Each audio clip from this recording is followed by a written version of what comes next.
Students, स्वागत है मेरे चैनल ऑनलाइन केमिस्ट्री क्लासेस में। और मैं अनुज शर्मा आज आपको ये बताऊंगा कि कौन कौन से फार्मूले जो न्यूमेरिकल्स में हमें ज़रूरत पड़ेंगे, जिनकी मदद से हम लोग न्यूमेरिकल्स लगाएंगे तो हमारे जो सिलेबस में चैप्टर्स हैं वो सॉलिड, इलेक्ट्रोकेमिस्ट्री, केमिकल काइनेटिक्स और सॉल्यूशन, यानी कि 4 चैप्टर जिनसे न्यूमेरिकल्स आते हैं।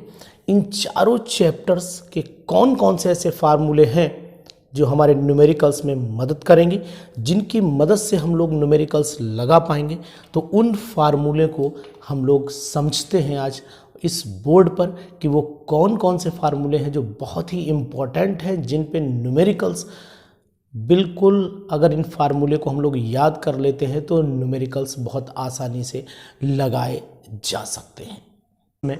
और जैसा कि मैंने न्यूमेरिकल्स के बारे में आपको बताया कि मैं न्यूमेरिकल्स कुछ बताऊंगा आपको कि न्यूमेरिकल पे कौन कौन से फार्मूले यूज़ करने चाहिए, कौन कौन से फार्मूले इम्पोर्टेंट हैं जिन पे न्यूमेरिकल्स लगाना पड़ेंगे। तो मैंने ये मैं आपको पेपर वीडियोस पे भी डाल दूंगा। ये मेरा खुद का बनाया हुआ एक पेपर है, यानी जिस पे मैंने सभी फार्मूले लिख रखे हैं। देखिए ये पूरा पेपर आ रहा होगा, शायद मैंने दिखा रहा हूँ मैं आपको इस तरीके से। ये पेपर मैंने दिखाया हुआ है, तो इसमें आपको मैं थोड़ा पास में ला करके भी दिखा दे रहा हूँ कैमरे को, ऐसे करके देखिए आप। तो ये मैंने कुछ फार्मूले सॉलिड के लिख रखे हैं, सॉल्यूशन के लिख रखे हैं, इलेक्ट्रोकेमिस्ट्री के भी लिख रखे हैं। तो इन फार्मूले को आप ध्यान से देख लीजिए। इन्हीं फार्मूले को मैं बोर्ड पर बताऊंगा कि ये फार्मूले बहुत ही इम्पोर्टेंट हैं, और ये आप अगर इस फार्मूले को आप देखना चाहते हो तो ये सभी चैप्टर्स के फार्मूले हैं, मैंने कलेक्टिवली एक पन्ने पे लिख रखे हैं। तो इन फार्मूले को मैं आज बोर्ड पे आपको बताऊंगा कि इन्हीं फार्मूले पे न्यूमेरिकल्स आने वाले हैं। तो सबसे पहले हम लोग बात कर लेते हैं चैप्टर सॉलिड की। यानी सॉलिड में देखें आप ध्यान से, सॉलिड चैप्टर जो है इसमें कौन कौन से फार्मूले इंपॉर्टेंट है, कौन से फार्मूले लगने चाहिए। यानी सबसे पहले हम लोगों को ये पता होना चाहिए कि नंबर ऑफ एटम्स कैलकुलेट करना आना चाहिए। यानी कि number of atoms at corner पर नंबर ऑफ एटम्स कितने होते हैं, 1/8 होता है, सब जानते हैं। Number of atoms at face centres, यानी फेस सेंटर पर नंबर कितने होते हैं, आप जानते हैं 1/2 होता है। Number of atoms at body centre पर नंबर कितना होता है, ये भी आप जानते हैं अच्छे से, 1 होता है। Number of atoms at edges, किनारों पर जो होते हैं, यानी ये जो अगर हम ऐसे बात करें, डायग्राम से ही बताता हूँ, एज पे कितने होंगे, वो 1/4। तो एक तो इस पे आपको जरूर न्यूमेरिकल्स मिल जाता है। सिंपल में नंबर ऑफ एटम्स कितने आते हैं, सिंपल में नंबर ऑफ एटम्स आपके आएंगे, सिंपल में आएंगे 1। बीसीसी में नंबर ऑफ एटम्स कितने आएंगे, बीसीसी में 2, और एफसीसी में नंबर ऑफ एटम्स कितने आएंगे, 3। ये आप अच्छे से जानते हैं क्योंकि चैप्टर आपने पूरा पढ़ा हुआ है सॉलिड स्टेट। अब मैं बात ये कर लेता हूँ कि ये अगर मैं डायग्राम से ही, मैंने अभी कहा डायग्राम से ही मैं आपको बताता हूँ। ये मैंने एक अगर क्यूबिक यूनिट सेल ले ली है, तो इस क्यूबिक यूनिट सेल के अंदर ये एटम्स कॉर्नर का है, तो मैं कोई भी कॉर्नर का एक एटम ले लेता हूँ, यहाँ पर ले लेता हूँ, तो ये हमेशा 1/8 रहेगा। ये एज होती है, इस एज पे हमेशा 1/4 रहता है। ये आपका फेस होता है, इस पे हमेशा 1/2 रहता है, और ये बॉडी होता है, इस पे हमेशा 1 रहता है। यही बात मैंने यहाँ पर लिखी हुई है। एक तो ये याद रखेंगे। दूसरा जो एक रिलेशन है रेडियस और जो डिस्टेंस बिटवीन द एटम्स के बीच में जो रेडियस है, उसका फार्मूला भी आपको विशेष तौर से ध्यान रखना है। वो कौन सा फार्मूला है मैं आपको बता देता हूँ। सिंपल के लिए जो फार्मूला है, सिंपल के लिए रेडियस r = a/2 होता है। ये एक फार्मूला आपको ध्यान रखना है। बॉडी सेंटर्ड के लिए मैंने ऑलरेडी बता रखा है। बीसीसी के लिए फार्मूला आपको पता होना चाहिए, है ना, r = a√3/4 होता है। ये बॉडी सेंटर्ड के लिए फार्मूला होता है। इसी तरीके से फेस सेंटर्ड के लिए भी फार्मूला होता है, r = a/2√2। ये एक फार्मूला होता है, इसको आप याद रखिएगा। तो इनसे अगर कभी भी एज लेंथ दे रखी तो रेडियस निकाल सकते हैं, रेडियस दे रखी तो एज लेंथ निकाल सकते हैं। ये एक फार्मूला है। अब नंबर ऑफ वॉइड्स का, tetrahedral void = 2 × number of atoms होता है। Octahedral void = number of atoms होता है। ये फार्मूला मदद करेगा नंबर ऑफ एटम्स कैलकुलेट करने में। मैंने न्यूमेरिकल्स भी करवाए हैं सॉलिड में, आपको जरूर इस वीडियो के थ्रू मिलेंगे। मैं लगातार वीडियो डाल रहा हूँ, न्यूमेरिकल्स पे वीडियो डाल रहा हूँ, तो उन वीडियोज़ को देखिएगा, आपको इन्हीं फार्मूले पर न्यूमेरिकल सॉल्व करके दिखाया जाएगा।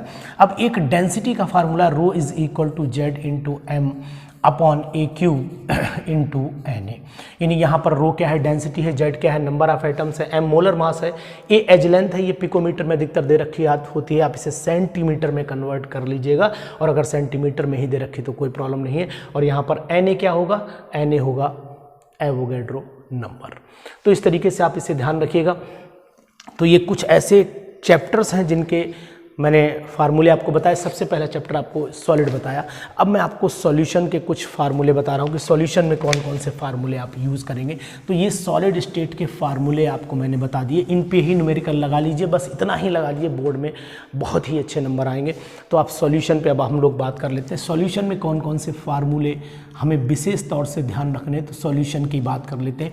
सबसे पहले तो हमें एक मोलैरिटी का फार्मूला ध्यान रखना है। Molarity is equal to mass of solute है ना इंटू 1000 अपॉन है ना m2 मोलर मास हो गया इंटू वॉल्यूम ml में रखिएगा। तो ये मोलैरिटी हो गई। मोलैरिटी में यहाँ पर W2 रख देता हूँ, W2 into 1000 mass of solute हो गया, यहाँ पर मोलर मास वही m2 हो गया, यहाँ पर W1 हो गया, ये ग्राम में ये मास ऑफ सॉल्वेंट हो जाता है। इसी तरीके से मोल फ्रैक्शन का अगर chi1 is equal to n1, नीचे n1 प्लस n2 हो जाता है, और अगर chi2 निकालनी है तो n2 नीचे n1 प्लस n2 हो जाता है। और अगर दोनों को मर्ज कर दें, दोनों को मिला दें, दोनों को ऐड कर दें तो वैल्यू 1 आनी चाहिए। तो इससे चेक भी हो जाएगा हमारा फार्मूला गलत है या सही है। इसके बाद अगर हम लोग राउल्ट्स लॉ की बात कर लेते हैं तो राउल्ट्स लॉ में P naught minus P S upon P naught is equal to chi2 ले लेते हैं। ये मोल फ्रैक्शन सॉल्यूट का है, इस बात का आपको ध्यान रखना पड़ेगा। एक तो इस फार्मूले पे न्यूमेरिकल लगाना है। Delta T B is equal to K B into 1000 upon है ना के बी इंटू 1000, जैसे अब आपने लेना सॉरी यहाँ पर delta T B is equal to K B into W2 into 1000 upon M2 into W1, ये ग्राम में रखिएगा। तो यहाँ से एलिवेशन बॉइलिंग पॉइंट और डिप्रेशन फ्रीजिंग पॉइंट का न्यूमेरिकल लगा सकते हैं। और यहाँ delta T F is equal to K F, ये इवल्यूस्कोपिक कांस्टेंट है, ये क्रायोस्कोपिक कांस्टेंट है, W2 into 1000 upon M2 into W1 ग्राम में रखिएगा। इस तरीके से ये फार्मूले लगा सकते हैं। अगर आपको ये एलिवेशन बॉइलिंग पॉइंट का फार्मूला, ये डिप्रेशन फ्रीजिंग पॉइंट का फार्मूला है, और अगर pi is equal to CRT लगा दीजिए तो ये आपका ऑस्मोटिक प्रेशर। इन पे न्यूमेरिकल अगर आप लगा लेंगे तो बहुत ही अच्छी बात होगी, है ना। इसके बाद वेंट ऑफ फैक्टर पे आपने देखना है तो आई, हालांकि इस बार क्वेश्चन नहीं आने वाला, लेकिन आई इज इक्वल टू ऊपर हो जाता है normal molar mass, normal molar mass, और नीचे हो जाता है एबनॉर्मल मोलर मास। तो इस तरीके से आई भी निकाल सकते हैं। अब अगर हम लोगों को डिसोसिएशन का फार्मूला पढ़ना है तो डिसोसिएशन का कौन सा फार्मूला है वो भी मैं आपको बता देता हूँ। Alpha dissociation is equal to होता है, alpha dissociation is equal to हो जाता है ना I-1 अपॉन में n-1। तो ये हमारा एक फार्मूला हो जाता है, ये अल्फा डिसोसिएशन का। अल्फा एसोसिएशन अगर लिखना है तो I-1 अपॉन 1 अपॉन n-1 लगा दीजिए। यहाँ पर जो अल्फा है वो डिग्री ऑफ डिसोसिएशन है, यहाँ पर alpha degree of association, I went of factor हो गया, नंबर ऑफ यानी आयंस कितने फॉर्म्ड हो रहे हैं वो यहाँ पर वैल्यू पुट कर दीजिएगा, आपका आंसर आ जाएगा। तो इस तरीके से मैंने ये आपको सॉल्यूशन के कुछ फार्मूले बता दिए हैं।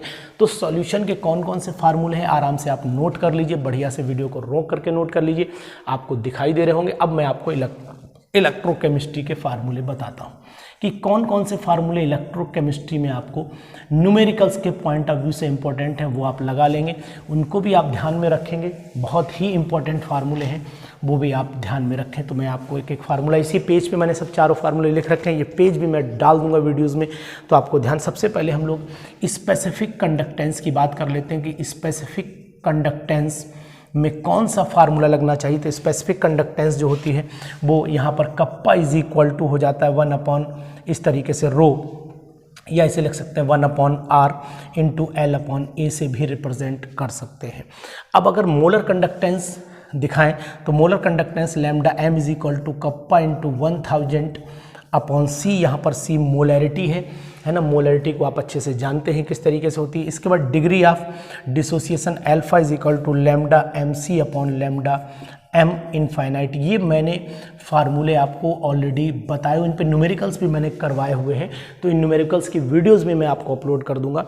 और इसके बाद नेक्स्ट इक्वेशन जो बहुत ही इंपॉर्टेंट है, ई इज इक्वल टू हो जाता है, E cell is equal to हो जाता है E not cell minus 0.0591 upon N log concentration of product upon concentration of reactant.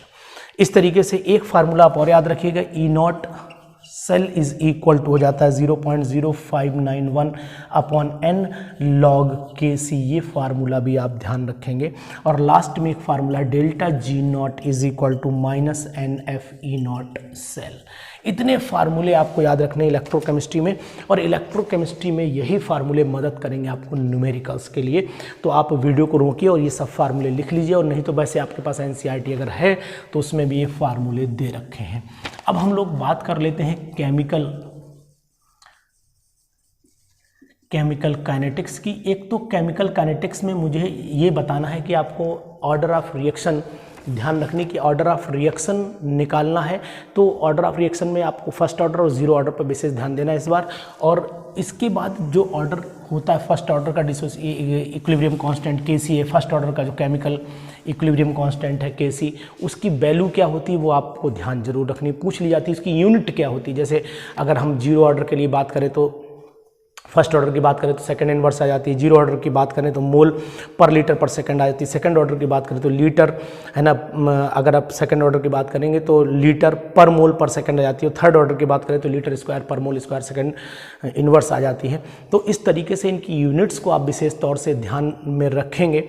लेकिन कुछ फार्मूले हैं उनको आपको बता देता हूं। जैसे अगर आपको फर्स्ट ऑर्डर के लिए निकालना है, rate constant K is equal to हो जाता है 2.303 upon T log initial concentration को हम आर नॉट भी लिखते हैं, और ये फाइनल कंसंट्रेशन, इसको ऐसे भी लिखा जाता है K is equal to 2.303 upon T log A upon A minus X, ऐसे भी लिख सकते हैं। अगर हाफ लाइफ की बात करें तो T half is equal to 0.693 upon K हो जाता है। के यहाँ पर रेट कांस्टेंट है, पलट भी सकते हैं, यानी के इज इक्वल टू 0.693 अपॉन लिख सकते हैं। एक फार्मूला आपको ये ध्यान रखना, log K2 upon K1 is equal to हो जाता है EA अपॉन 2.303 और यहाँ पर T2 माइनस T1 और नीचे हो जाता है आपका T1 T2, इस पे भी न्यूमेरिकल आ सकते हैं। और K is equal to A E raise to the power minus EA upon RT, ये न्यूमेरिकल भी है। लेकिन आपको क्या करना है कि इन टॉपिक्स पे विशेष ऊपर जो मैंने बताया इन पे ध्यान रखना है, बहुत ही इंपॉर्टेंट चीज़ है। इससे आप किसी की भी न्यूमेरिकल्स की समस्या जो आपकी चल रही है, उस न्यूमेरिकल की समस्या का समाधान आपको मेरी आज की इस वीडियो से मिल जाएगा।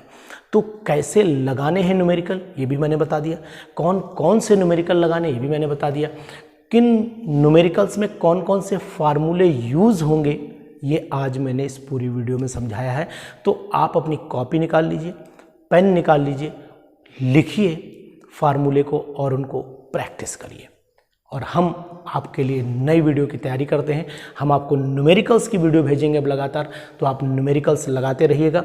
सॉलिड के भी न्यूमेरिकल लगवाएंगे, सॉल्यूशन के भी लगवाएंगे, इलेक्ट्रो के भी लगवाएंगे और केमिकल काइनेटिक्स के भी लगवाएंगे। इस वीडियो को अपने दोस्तों तक मैक्सिमम जितना पहुंचा सकते हैं पहुंचाइए, क्योंकि न्यूमेरिकल कुछ बच्चे ही लगाते हैं, सब नहीं लगाते हैं।